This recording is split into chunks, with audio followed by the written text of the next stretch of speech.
જય દ્વારકાધીશ. કેમ છો બધા મિત્રો? મજામાં?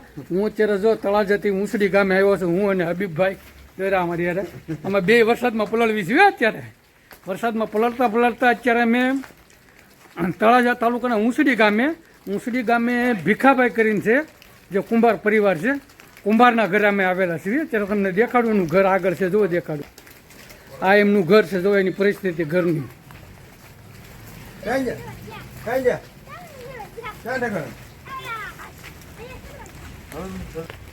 અમે અત્યારે જો ઉંચડી ગામે આવ્યા હતા વરસાદમાં પલળતા આ ભીખાભાઈ આખું નામ આવડે તમને? ભીખાભાઈ પ્રજાપતિ, જે કુંભાર કહેવાય છે. એમની દીકરી બા અત્યારે માનસિક સ્થિતિ બહુ સારી નથી, બહુ ખરાબ છે. હમણાં થોડી વારમાં આવી રહ્યા છે. દીકરી બા ઘર હતા તો આપણે ક્યાં સુધીમાં આપણે ઘરમાં પરિસ્થિતિ કેવી છે જોવી. આ કુંભારનું ઘર છે, જુઓ તમે. આ ઘરની પરિસ્થિતિ જુઓ તમે. અત્યારે આ ઘરની અંદર કાંઈ એટલે કોઈ વસ્તુ નથી. અને જોઈ દાદા અને એની દીકરી બે આવી રહ્યા છે, તમને દેખાડું. જુઓ આ જો આમ ચાલ્યા આવે ને એ દાદા, ભીખા દાદા અત્યારે દવણું લેવા ગયેલા હતા. અને એને હારવાર છે એની દીકરી બા. કેમ છે દાદા? વરસાદમાં કેમ પલ્લો છો? શું કરું ભાઈ, દવણું લેવા ગયો બાપા. એવું છે? હા. વ્યો તો આ ભીખા દાદા છે. આ એમની દીકરી છે. ત્યારે જો આપણે એના ઘરે આવેલા છે, દવણું લેવા ગયેલા હતા. કેમ છે બેન? હારું? ત્યાં હું શું પડાઈ ગયું તું? એટલું બધું વાગી ગયું? હે, તો આ બેનને માનસિક સ્થિતિ બહુ સારી નથી. આ બેન હારે આપણે હમણાં વાત કરી, તમે જોયું ને? આ ભીખા દાદાનું ઘર છે, તમે જુઓ. આવી પરિસ્થિતિ છે. પેલા તાવડીને એવું વેચતા, અત્યારે તો જો આ ગરબા વેચે, પણ ગરબા અત્યારે તો હવે કોણ લે? અત્યારે સ્ટોક કરેલો હમણાં પીડ્યો છે. હવે તો કોઈ ખરીદી કરતું નથી, બરોબર? હવે તો કોઈ તાવડી નથી લેતું. કોક લેવા આવે ને કોક નથી આવતા. અત્યારે આ ભીખા દાદાના ઘરે આપણે બેઠા છે. જો ભીખા દાદા અહીંયા બેઠા.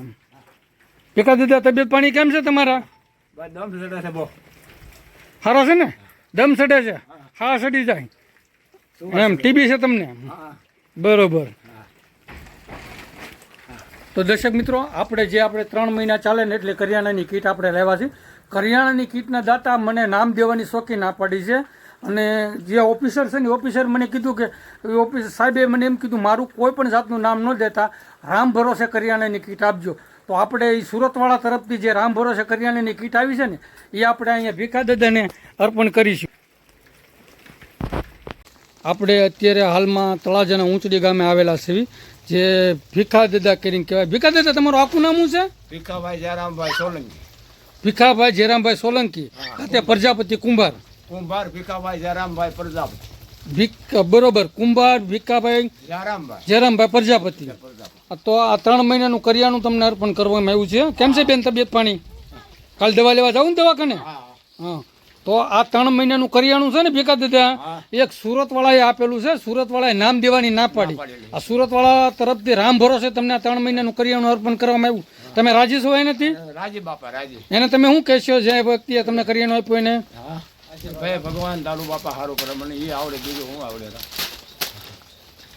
તો અત્યારે આપણે જો હાલની તકે અત્યારે આપણે સુરતવાળા તરફથી 3 મહિનાનું કરિયાણાનું કીટ હતી, એ આપણે ભીખા દાદાને અર્પણ કરવામાં આવી છે. અને જે રામ ભરોસે આવેલી છે સુરતથી,